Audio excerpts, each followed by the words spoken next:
Ada orang tua yang berkata, "Dan Jeffrey, kalau punya mobil, taruh di garasi, jangan taruh di hati." Ya iyalah, masa taruh di hati, nggak muat kali. Ternyata ungkapan itu adalah lebih kepada kecintaan terhadap benda tidak masuk ke dalam hati. Suami taruh di tempatnya, jangan taruh di hati. Istri taruh di tempatnya, jangan taruh di hati.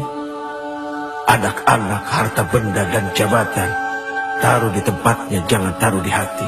Kalaupun mereka harus ada di hati, biarkan ada di kulit luar hati. Karena di dalam hati hanya Allah. Allah, Allahu Akbar. Allah, tidak ada yang lain. Jangan biarkan Allah menjadi cemburu karena itu semua. Karena Allah Maha Pencemburu. Jangankan Allah, istrimu pun, suamimu pun akan cemburu manakala engkau memiliki sesuatu yang lain di dalam hatimu. Bagaimana dengan Allah? Maka Hasbi Rabbi Jallallah, ma fi qalbi illallah. Hasbi Rabbi Jallallah, ma fi qalbi illallah. Ala al-hadi sallallah, la ilaha illallah. Ala al-hadi sallallahu, la ilaha illallah.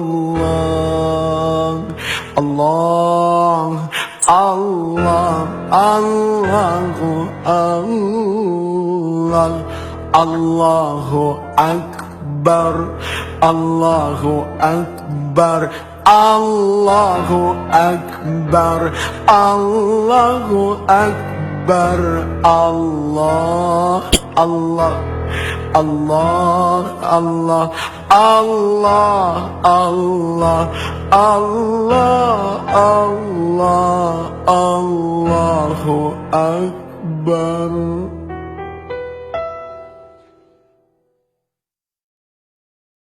Istighfar adalah meminta ampun kepada Allah. Seorang Rasul saja, Muhammad bin Abdullah alaihi salatu wassalam, beliau masih meminta ampun kepada Allah.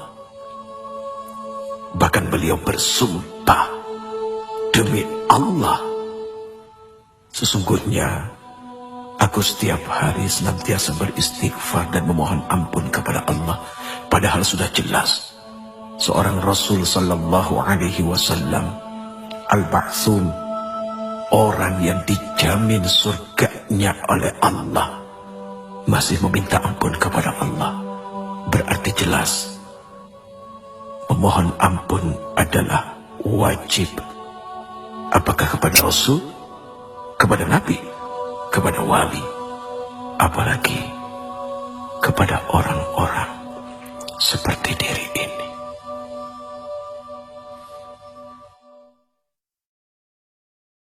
Ada kejadian cukup lumayan lucu, tapi mendatangkan hikmah yang sangat luar biasa besar.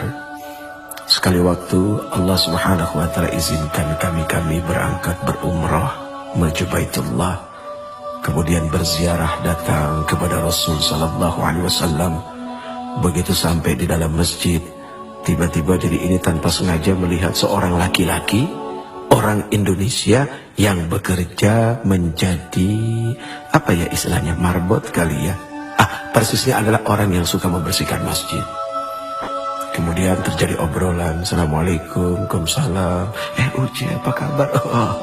Hati ini senang juga sih dikenal orang, padahal nggak bagus ya punya hati seperti itu. Ada terjadi obrolan sederhana, sudah berapa lama kerja di sini? 3 bulan, Uci. Oh, pernah ke makam Rasul? Aduh, Uci, pernah. Sehari semalam saya di dalam, di dekat makam Rasul, saya menyapu, saya membersihkan. Langsung tiba-tiba saja diri ini memeluk orang itu ya Allah? Apa yang telah membuat dia begitu mudah bisa masuk dekat dengan Rasulullah SAW? Sementara kami yang berulang kali bolak-balik datang berhaji berumrah, tapi begitu sangat sulitnya untuk mendekati Rasul. Ada apa? Akhirnya duduk di Allah berpikir. Allah berikan jawaban. Oh, ternyata kalau ingin bertemu dengan Rasul, tidak usah bawa uang, bawa pel sama sapu. Bingung kan? Sapu. Hanya dengan membawa sapu dia bisa sedekat itu dengan Rasul. Inilah terkadang orang suka merendahkan jabatan orang lain yang lebih rendah daripadanya. Padahal maaf, seorang manajer belum tentu sering-sering bisa ketemu dengan seorang presiden direktur. Malah office boy-nya yang hampir setiap hari ketemu dengan presiden direktur.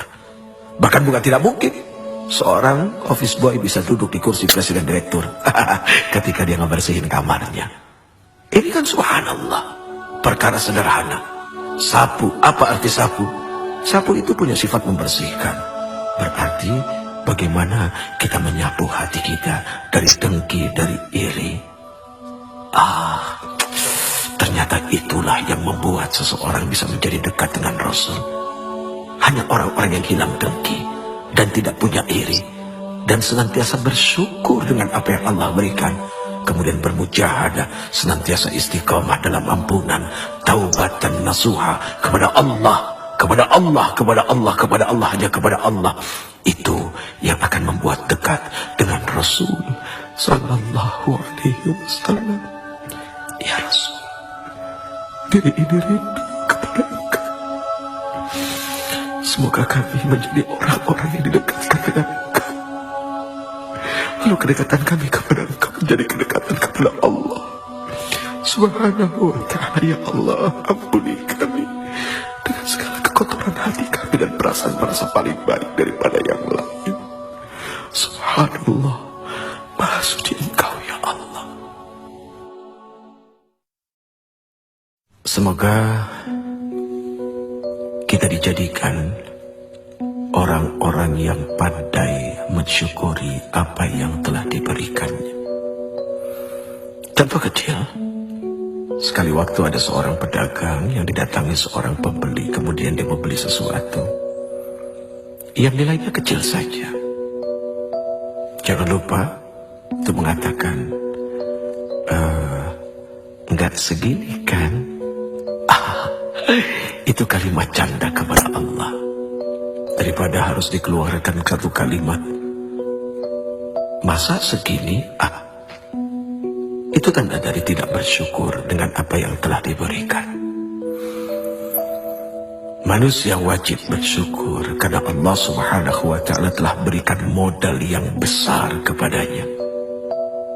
Kalau ada orang yang mengatakan bahwa dirinya tidak memiliki modal, siapa bilang? Mata adalah modal yang dahsyat. Telinga adalah modal yang tak tertandingi. Mulut adalah modal yang sangat berguna. Bagaimana dengan akal, pikiran? Sudah pasti itu bisa menjadi modal kekuatan hidup dunia dan akhirat. Terima kasih, terima kasih. Ini satu ungkapan ucapan ketika seseorang diberikan sesuatu oleh orang lain. Terima kasih. Tahukah engkau apa sesungguhnya dari arti terima kasih itu sendiri? Terima kasih. Kalau sudah terima, jangan lupa ngasih. Tidak ada ketika orang diberi kemudian lalu mengucapkan terima simpen ya, tidak. Tapi terima kasih artinya ketika dia sudah menerima, dia berjanji akan mengasihi. Dan ketika mengasihi sudah pasti dengan kasih. Tidak ada caci maki, tidak ada penyesalan, dan semua diberikan dengan lapang dada. Barang siapa yang senantiasa memberi, maka dia tidak akan pernah menjadi orang miskin di dunia dan di akhirat. Seringkali orang menghindar dari yang namanya ujian. Bahkan ketika berdoa pun seperti itu, ya Allah, jauhkan kami dari segala macam bentuk ujian. Padahal kalau dipikir-pikir, ternyata yang namanya ujian itu untuk naik kelas. Nggak usah jauh-jauh, lihat saja. Ngapain capek-capek kita menyekolahkan anak kita dari TK, kemudian SD, SMP, SMA, sampai ke university. Dari TK ke SD, apakah tidak ada ujian? Kan pasti pakai ujian. Kemudian dari SD sampai ke SMP, apakah tidak pakai ujian? Kan pakai ujian. Kemudian dari SMP ke SMA, SMA ke kuliah. Harusnya curiga kalau seandainya hidup tidak diuji. Lihat saja, misalnya ada seorang mahasiswa kuliah 6 semester, tapi nggak pernah ada ujian. Kan aneh. Makin berat ujian, berarti makin dahsyat juga gelar yang akan diberikan. Tapi ujian, kok nggak selesai ujiannya? Ya tanya ke Allah dulu, ngambil berapa SKS, kan begitu. Sederhana, selama kita berada dalam ruang ujian, 15 pertanyaan kita diberikan, kita cuma jawab 7, jangan harap bisa keluar dari ruang ujian. Ya jawab, selesaikan. Persoalan apakah jawaban itu benar atau tidak, serahkan kepada Allah, yang penting sudah berusaha untuk menjawab. Dunia ini seperti kampus, tempat orang berdebat, tapi pada akhirnya berujung pada satu ruangan, yaitu